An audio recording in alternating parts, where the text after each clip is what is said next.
ఏవోదే reject revenue special డ్రైవ్లో తహసీల్దార్ల తీరు, RSR difference పేరిట తిరస్కరణ, ప్రతి ఫైల్ డిస్పోజ్కు అధికారుల రిపోర్ట్, భూమాత వచ్చే వరకు పరిష్కారం కావంటూ బాధితులకు సమాధానం, అధికారాలు లేవంటూ దాటవేట ధోరణి. ధరణి దరఖాస్తుల సమస్యల కోసం ప్రభుత్వం రెవెన్యూ స్పెషల్ డ్రైవ్ను చేపట్టింది. కమిటీ సూచనల మేరకు ఆ బాధ్యతలను తహసీల్దార్లకు అప్పగించింది. కానీ అప్లికేషన్ల తిరస్కరణకి వారు మొగ్గు చూపుతున్నట్లు తెలిసింది. తమకు ఎలాంటి అధికారాలు లేవని, అన్ని కలెక్టరు సిసిఎల్ఏ స్థాయిలో పరిష్కారం చేయాల్సి ఉందని సామాన్యులకు చెబుతున్నట్లు సమాచారం. భూమాత వచ్చే వరకు సమస్యలు పరిష్కారం కావంటూ అధికారులు తిప్పి పంపిస్తున్నారని బాధితులు వాపోతున్నారు. బాధితులు వాపోవడము, వీళ్ళు రిజెక్ట్ చేయడం అనేది అన్ని ముచ్చట్లు, పనికిరాని ముచ్చట్లు. ఈరోజు ఆ ధరణి పోర్టల్ సంబంధించిన విషయంలో జరిగిన అక్రమాలలో రెవెన్యూ అధికారుల పాత్ర కూడా ఉన్నది. స్థానికంగా ఒక భూమి అక్రమంగా, ఒక ప్రభుత్వ భూమిని ప్రభుత్వ అధికారులకు తెలియకుండా వ్యక్తి రిజిస్ట్రేషన్ చేసుకునే అవకాశం లేదు. కాబట్టి ఆ స్థానికంగా ఉన్నటువంటి రెవెన్యూ అధికారులకు కూడా అందులో హస్తం ఉంది. కాబట్టి ఈరోజు నా పేరు మీద ఉన్నటువంటి భూమి వేరే వాళ్ళు రిజిస్ట్రేషన్ చేసుకున్నారంటే ఆ వేరే వాళ్ళు రిజిస్ట్రేషన్ చేసుకున్నప్పుడు రెవెన్యూ అధికారులు ఏం చేసిర్రు? కాబట్టి ఇవన్నీ విషయాలు బయటకు వస్తాయని చెప్పేసి ఈరోజు వాళ్ళందరూ రిజెక్ట్ అని చెప్పేసి చెప్తా ఉన్నారు. రెవెన్యూ అధికారుల హస్తం కూడా ఉంది. మరి ఇప్పటికైనా అవకాశం ఇచ్చినప్పుడైనా కూడా ఎవరి భూములు వాళ్ళకి తిరిగి రిజిస్ట్రేషన్ చేసేది ఉంటే అది గొప్పగా ఉంటుంది. మరి మీరు చేసిన అక్రమాలు కూడా బయటపడకుండా ఉంటాయి. ఇప్పుడైనా ఆ రిజెక్ట్ చేయకుండా వాళ్ళని కనీసం ఆదుకునేటువంటి ప్రయత్నం చేయాలి.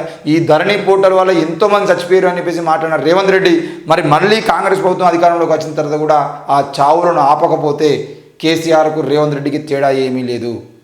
ఈరోజు రైతుల్ని చంపిన ఘనత కేసీఆర్కి వచ్చినట్లే రైతుల్ని మోసం చేసిన ఘనత, రైతుల్ని మోసం చేసి మరీ చచ్చిపోయేలాగా ప్రోత్సహించిన ఘనత రేవంత్ రెడ్డికి వస్తుంది. ఈరోజు ధరణి సమస్యలు ఏవైతే ఉన్నాయో ఆ ధరణి సమస్యలన్నింటినీ మేము తొలగిస్తాము అని చెప్పేసి మాట్లాడినటువంటి ప్రియాంక గాంధీ, రాహుల్ గాంధీ, రేవంత్ రెడ్డి, ఉత్తమ్ కుమార్ రెడ్డి వీళ్ళందరూ కూడా తెలంగాణ ప్రజలకు క్షమాపణ చెప్పాల్సి వస్తుంది. మీ వల్ల చేత కాకపోతే మీరు రాజీనామాలు చేసి దిగిపోండి. ధరణి పోర్టల్ సంబంధించిన విషయంలో మీరు తీసుకునే నిర్ణయాలు తప్పకుండా ప్రజలకు న్యాయం చేసే విధంగా ఉండాలి. అక్రమంగా భూములు కబ్జాకు గురైనటువంటి ప్రతి ఒక్కరికి కూడా మీరు న్యాయం చేసి తీరాలి. ఈరోజు ఆరూరి రమేష్ 2 రోజుల్లో బీజేపీలోకి ఆరూరి రమేష్ పోతా అంటున్నాడు. మరి అట్లాంటి ఆరూరి రమేష్ లాంటి, వరంగల్లో హన్మకొండలో ఉన్నటువంటి ఆరూరి రమేష్ లాంటి బీఆర్ఎస్ నాయకులు ఎంతోమంది ఈరోజు వందల వేల ఎకరాల భూముల్ని కబ్జా చేసిర్రు. ఆ కబ్జాలన్నీ ఇక్కడ నుండి వచ్చినాయి. వాళ్ళ కుటుంబ సభ్యులు, వాళ్ళ బినామీల పేరు మీద ఉన్నటువంటి భూములన్నింటినీ తీసుకొని ఎంక్వైరీ చేయండి.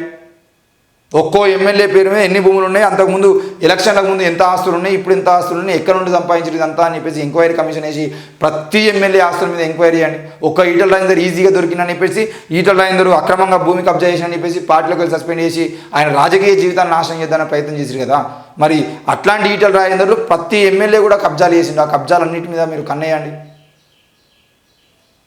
ఏవోదే 2008 డిఎస్సి అభ్యర్థులకు జాబ్స్, 2008 డిఎస్సి అభ్యర్థులకు జాబులు, ఉద్యోగాలు, కాంట్రాక్ట్ పద్ధతిలో నియామకం, మినిమం పే స్కేల్తో వేతనాలు, త్వరలోనే కొత్త రేషన్ కార్డులు, కొత్త 16 కార్పొరేషన్ల ఏర్పాటు, క్యాబినెట్లో కీలక నిర్ణయాలు. మరి కేబినెట్ నిర్ణయాలు ఏం తీసుకున్నాయని చూసినట్లయితే కాళేశ్వరం అవినీతిపై విచారణకు కమిటీ, చైర్మన్గా retired chief justice Pinaki Chandraghosh, Yadadri Bhadradri power plants అవినీతిపైన కమిటీ ఏర్పాటు, రిటైర్డ్ జడ్జి ఎల్ నరసింహారెడ్డి నేతృత్వంలో కొత్త కమిటీ. మరి 2 రోజుల్లో 93% మంది రైతులకు రైతు బంధు జమ చేస్తాం. ఓఆర్ఆర్ చుట్టూ మహిళా సంఘాల ఉత్పత్తుల బ్రాండింగ్ యూనిట్ల ఏర్పాటు, 2-3 ప్రాంతాల్లో 30 ఎకరాల విస్తీర్ణంలో వేసవిలో తాగునీటికి ఇబ్బందులు తలెత్తకుండా చర్యలు, 4,50,000 ఇందిరమ్మ ఇండ్ల నిర్మాణం చేపడతాం. ప్రతి అసెంబ్లీ సెగ్మెంట్కు 3,500 ఇండ్లను కేటాయిస్తామని చెప్పేసి మాట్లాడుతున్నాడు. ఒక్కొక్క నియోజకవర్గానికి 3,500 ఇండ్లను కేటాయిస్తాం. 4,50,000 ఇందిరమ్మ ఇండ్లను ఈరోజు 4,50,000 మందికి మేము ఇందిరమ్మ ఇండ్లు ఇస్తామని చెప్పి చెప్తున్నారు. మరి తెలంగాణ రాష్ట్ర వ్యాప్తంగా ఇల్లు లేని ప్రతి నిరుపేదకు ఇల్లు ఇవ్వాల్సిన బాధ్యత ఉంది. ఇకపోతే నిన్న 16 కార్పొరేషన్లు, Munnuru corporation, Brahmana corporation, Vaishya corporation, Reddy corporation, Madiga ఉపకులాల కార్పొరేషను, మాల ఉపకులాల corporation, Padmashali corporation, Munnuru Kapu corporation, ఈ కార్పొరేషన్లన్నీ పెట్టిరు. నిన్న 16 కార్పొరేషన్లకు తీర్మానం చేశారు. మరి ఈ కార్పొరేషన్లలో ఏ కార్పొరేషన్కు జనాభాను బట్టి ఎంత శాతం నిధులు కేటాయిస్తారనేది కూడా ఇప్పుడు కాంగ్రెస్ ప్రభుత్వం చేసేటువంటి ప్రజాపాలన అనేది క్లియర్గా బయటపడుతుంది. ఈ కార్పొరేషన్లకు కార్పొరేషన్ చైర్మన్ ఏర్పాటు చేస్తారు. కార్పొరేషన్ చైర్మన్ ఏర్పాటు చేసిన తర్వాత ఏ కార్పొరేషన్కు జనాభా ఎంత ఉన్నది, వాళ్ళ జనాభా ప్రకారం మీరు ఎన్ని నిధులు ఇస్తారు. ఈరోజు బ్రాహ్మణ కార్పొరేషన్కు, వైశ్య కార్పొరేషన్కు, రెడ్డి కార్పొరేషన్కి ఇచ్చినటువంటి నిధులలో సగానికి పైగా ఇచ్చేటువంటి అవకాశాలు కూడా లేవు. మాదిగ ఉపకులాల కార్పొరేషన్కు లేదంటే మాల ఉపకులాల కార్పొరేషన్కు ఇచ్చే అవకాశాలు ఉన్నాయా? మరి మాదిగ మాల ఉపకులాలకు సంబంధించినటువంటి కార్పొరేషన్లోకి ఇచ్చేటువంటి నిధులు దానిలో మరి ఎంత శాతం ఉపకులాలకు పోతున్నాయి, కేవలం మాదిగ కులాలకే పోతున్నాయి అనేది దాని మీద కూడా మీరు పూర్తి స్థాయిలో నిఘా పెట్టాల్సిన అవసరం కూడా ఉంటుంది. ఈరోజు మాదిగాని విభజించి మీరు ఎవరి వారికి చేరుకుని అంటే మాదిగా మాలలకు అన్యాయం జరుగుతుందని చెప్పేసి వాళ్ళ మీద గొడవలు పడడం కన్నా ఎస్సీ కార్పొరేషన్ కాకుండా మాదిగ ఉపకులాల కార్పొరేషన్ అని చేసిరు. కానీ మాదిగలు బాగుపడడం కోసం, మాలలు బాగుపడడం కోసం మీరు తీసుకున్న నిర్ణయాలకు సంబంధించిన విషయంలో, బడ్జెట్ విషయంలో వారి జనాభాను బట్టి వాళ్ళకు నిధులు ఇచ్చేదంటేనే మీరు ఉపకులాల కార్పొరేషన్ పెట్టి లాభం ఉంటుంది. ఈరోజు రెడ్డి కార్పొరేషన్కి ఏమో 100 కోట్ల రూపాయలు ఇస్తారు, రేపటి రోజున మాదిగ కార్పొరేషన్కి 10% కూడా 10 కోట్లు కూడా ఇచ్చేటువంటి పరిస్థితి ఉండకపోతే తప్పకుండా ఆ కార్పొరేషన్లు మీ మెడకు ఉరితాళ్ళు అయితే అనే విషయాన్ని కూడా గుర్తుపెట్టుకోవాల్సిన అవసరం ఉంది. ఎట్టి పరిస్థితుల్లో కూడా ఊరుకునేది లేదు.